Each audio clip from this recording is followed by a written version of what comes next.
Last year, I painted a Blood Angels battle company in 6mm, over 100 Marines and their vehicles, representing Captain Tycho's command during the Second War of Armageddon. Now, I've since supplemented this force with a few more models to bring them up to about 2,000 points, all in readiness to actually play a smallish game of Epic Space Marine, Games Workshop's original mass battles game.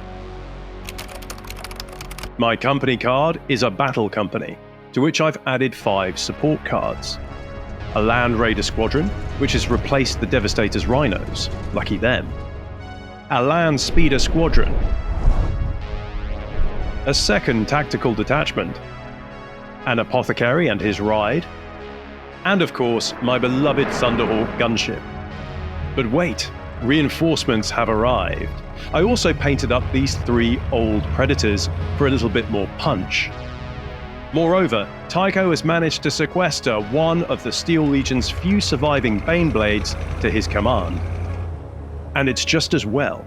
The Blood Angels will need all the help they can get for what I have planned next, because they need a worthy adversary. And on planet Armageddon, circa 942 M41, it has to be...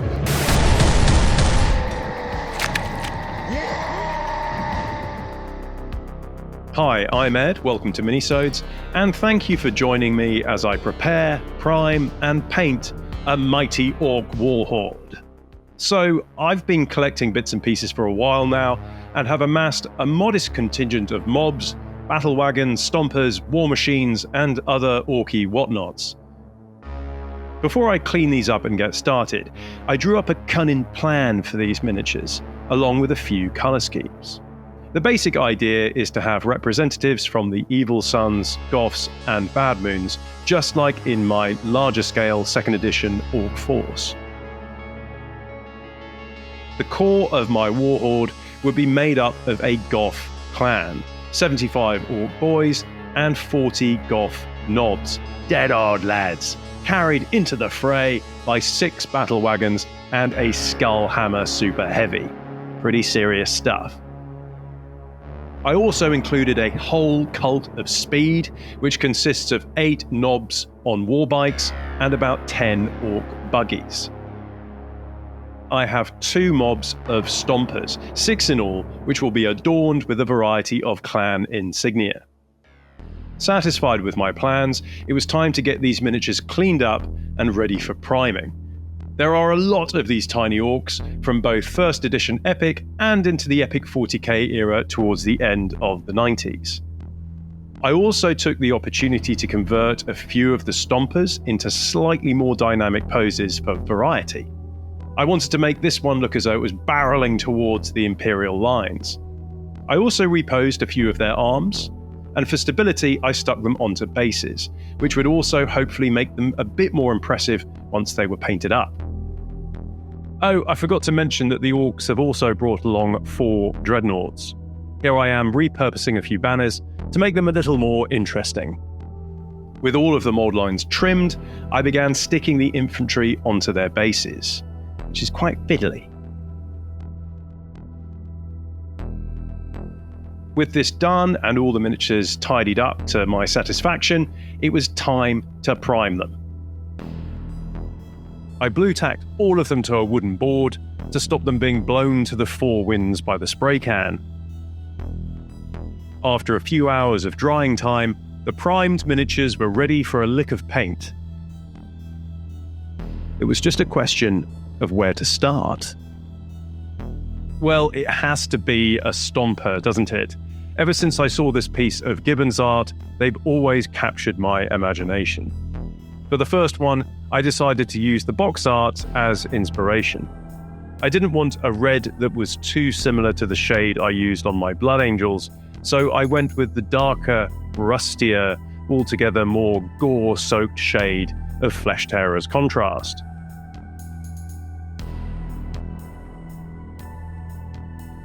For the Stomper's head, I chose Warp Lightning, taking care not to paint the big metal teeth. I picked out Cygor Brown to paint the tiles on the Stomper's rear porch. best design choice ever.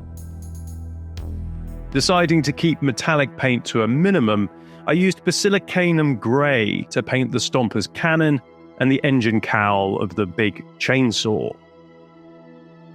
Garagax sewer, one of my favourite paints, for the saw teeth and his big iron boots.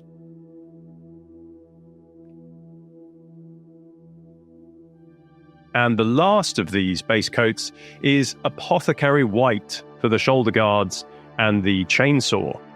I think this is why references can be so important. I would never have otherwise chosen white for an Ork machine. Okay, time for some highlights. For the red, I thinned down some Evil Sun Scarlet on my wet palette and hit all of the raised edges to give this mechanical monstrosity some definition. I then did the same thing over the upper edges and sharper corners with Wild Rider Red.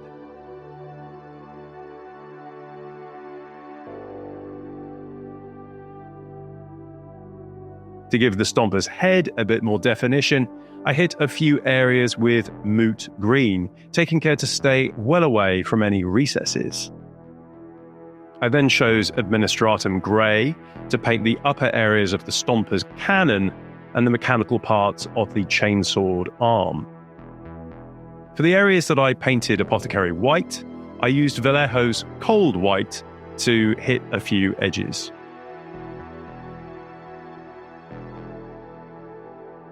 After this stage, I felt it was important to dull some of these highlights down a bit with some grungy Agrax Earthshade. It is an Ork vehicle after all.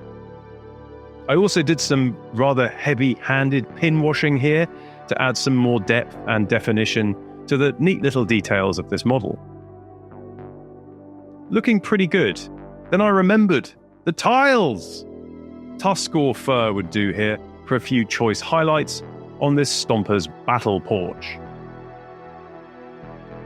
Now for the fun bit. To adorn this thing with checks, glyphs, and Ork Evil Sun's insignia from a transfer sheet I had lying around. And after a coat of matte varnish on the transfers, I added some natural steel to the machine's feet to suggest wear and tear as this thing lumbers over the battlefields of the 41st millennium.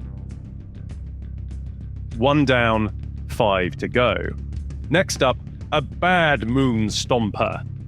For the yellow, I used Nazdreg yellow, a nice mustardy shade that is ideal for the gritty look I was aiming for. The Goths have also managed to bully some mech boys into building some Stompers for them.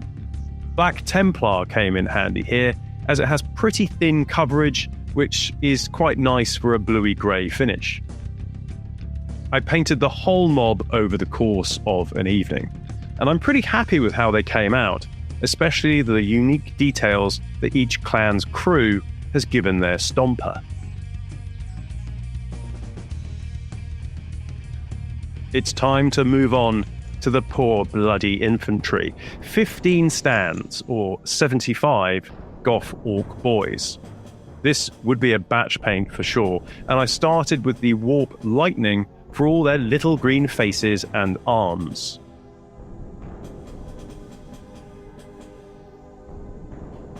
The tiny greenskins ended up with either a coat of Black Legion or Cygor Brown. Hitting the right details would really make these stands pop, so I focused on their shoulder pads and other fun details, mainly painting them red, and I also gave these lads some red shooters. And painted some of their back plates Celestra Grey.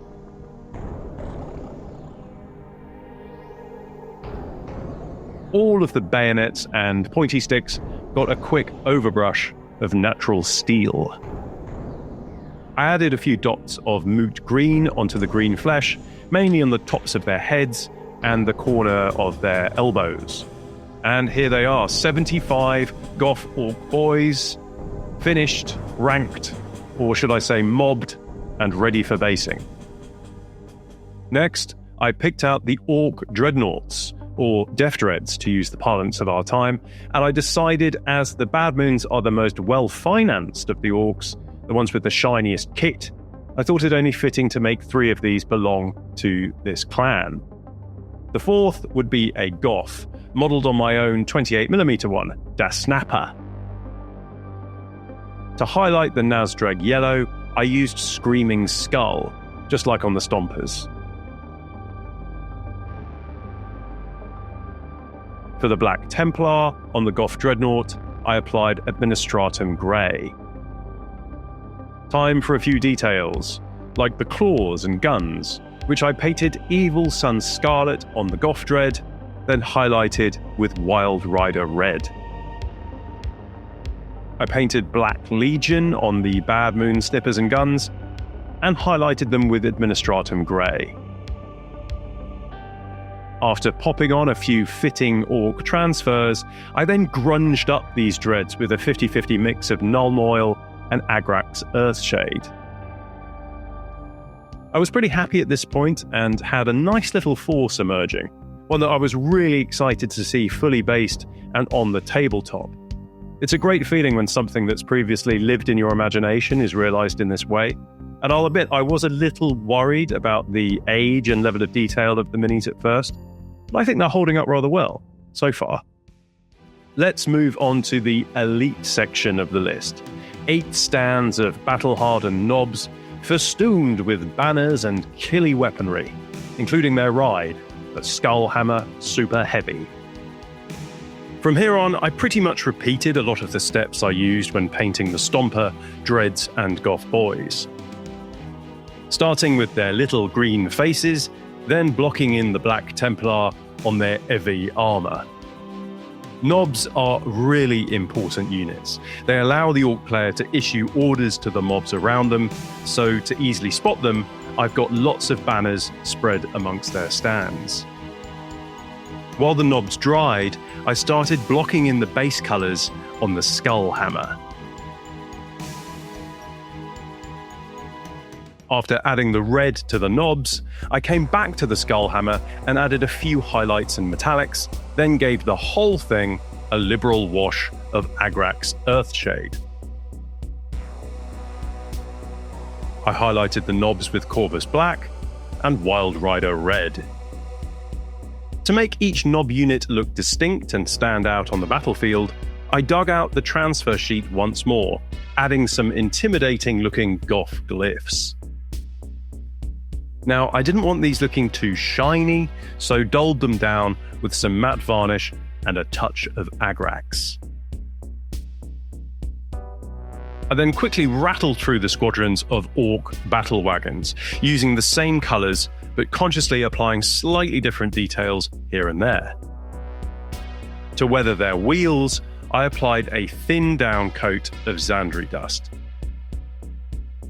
Now, the Ork player has the means to mount up all the Goth clan infantry and race up the board.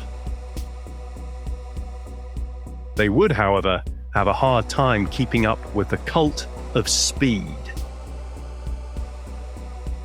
I gave these speedy lads a coat of Flesh Tearers red, essentially following the steps for the Evil Sun Stompers I painted earlier in the video, but also painted their headlamps Imperial Fist yellow. The Boar Boys mounts were painted Snakebite leather. The whole War Horde was now painted and needed basing. Just like with my Blood Angels, I used AK Interactive's Sandy Desert.